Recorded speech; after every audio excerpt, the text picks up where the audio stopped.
don't even need to talk someone's ear off anymore to drain them. TGIF. Working hard or hardly working? It's 5 o'clock somewhere.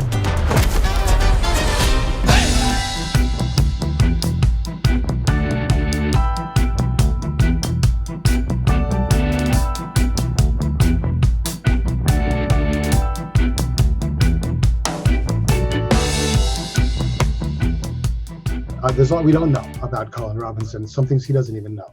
But he's your character, so you know. How old is he? Oh man, that question varies day to day. We've talked about him being roommates with the vampires for a couple hundred years now. But then I was thinking, in the ghost episode where we see my grandma, she doesn't look that old at all. And, she's dressed relatively contemporary. I don't know. I feel like there's some explaining to do this next season, and hopefully the writers will get into that a little bit. Does the cast have to be on their best behavior when Jermaine Clement is around? Oh God, no. In fact, usually it degrades a little bit. He's incredibly just very relaxed, and on set we'll do a take or two, and he'll beg us to go off the script. If he had his druthers, there would be no scripts. Like how they filmed the original movie, which was just outlined, and then they improv the rest of it. And I think that's what he would love to have on the show, is it to be almost 100% improvised. And but yeah, I don't see that happening, because we personally, the actors, love the scripts. So Okay. there's a fine balance between the improv and then, adhering to the script. You bring a very great improvisational feel to it, regardless.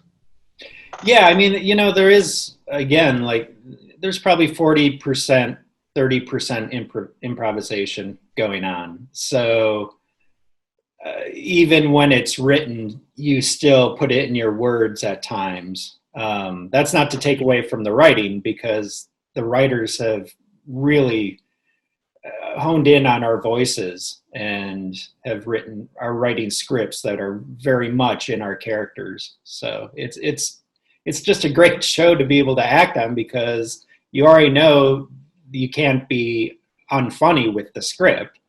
And so you just have, you only have chances to improve it, or they'll just cut it out. So it's great. On Better Call Saul, the baseball cards and the premium gas conversations, they could have been classic Colin Robinson parts. Do you ever look back on your older roles and think how nutritious they could have been?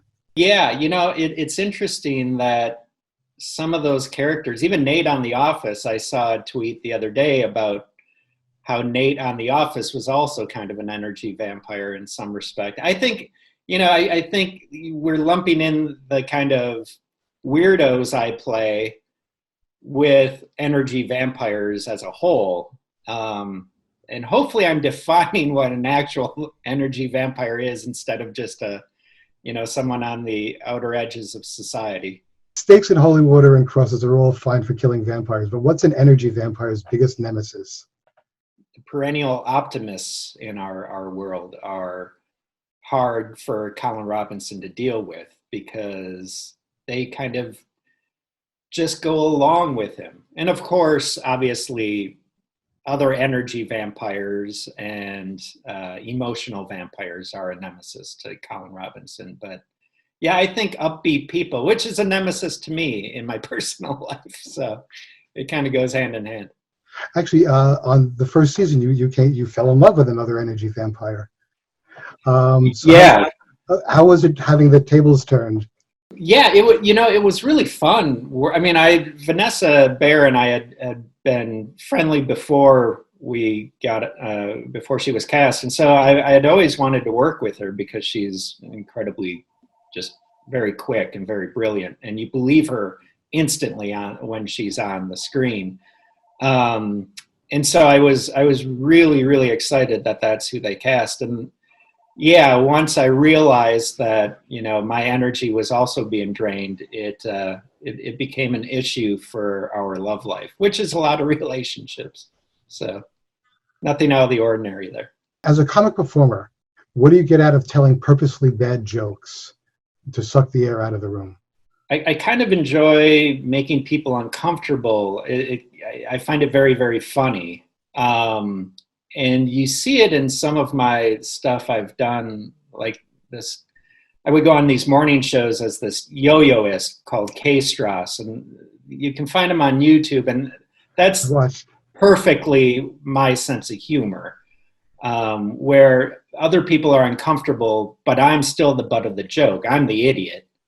And so watching their actual normal reactions that any human being would have to this dolt, that to me is really funny. And so telling a bad joke and sucking the air out of the room it's funny to me because I get to watch the reactions of people who actually think I'm an idiot or a moron.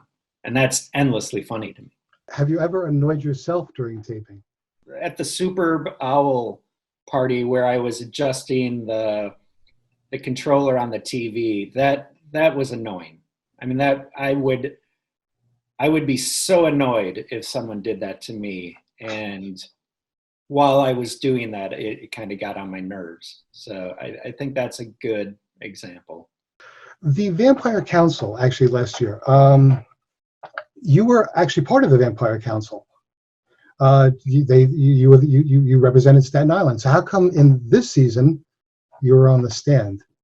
Sometimes a joke is just a joke, and yeah, I feel like that's one of those areas that the viewer can just kind of come up with for themselves. Maybe I was kicked off because they found out my roommates killed a vampire. Who knows? I like to think that they just sort of forgot about him. Yeah, or kicked him off because he was clearly draining them all the time. I think that's another possibility. But good catch. I didn't think of that.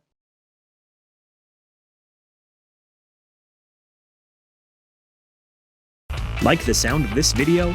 All of our music was licensed from Soundstripe, a subscription-based royalty-free music library for filmmakers, podcasters, YouTubers, and more. Soundstripe. Keep creating.